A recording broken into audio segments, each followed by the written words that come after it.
Around this Christmas season, I'm often asked the question, well, what are you going to do over the Christmas break? What are your plans? I imagine you're getting the same question yourself and often pose it to others. Our minds will often think of, well, I'm going to go travel, be with some friends, or maybe just going to lay low, stay at home, rest, whatever, all good things.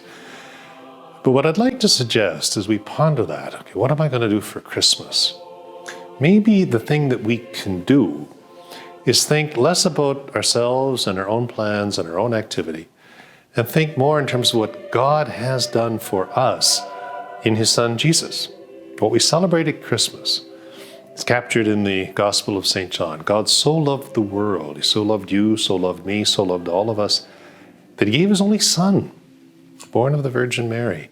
And we're celebrating that gift at Christmas.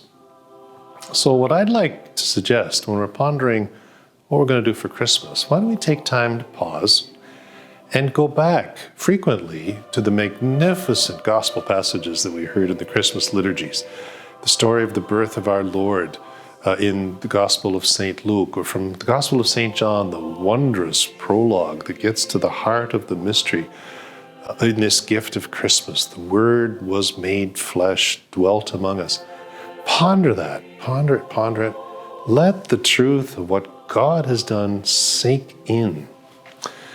And the more we do that, I suggest the more we're going to find an answer emerges.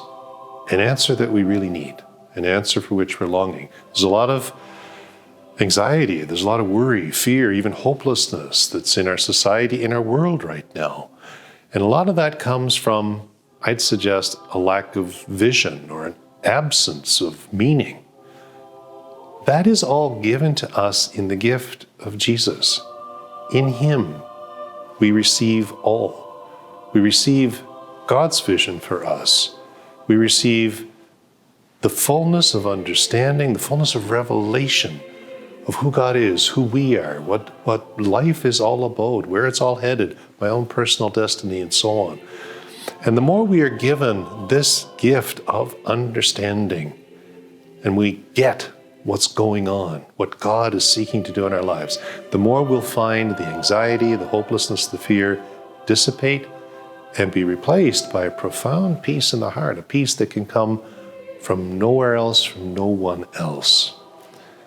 So let's pause, ponder what God has done in the gift of His Son, Jesus. Let the answer that Jesus is emerge in our lives. Let's take hold of that answer, and in it, and in Him, in Jesus, for it's a given in no one else. In Him, find the answer for which we are longing, the answer that will give us peace. Every blessing to you and to your loved ones. Merry Christmas.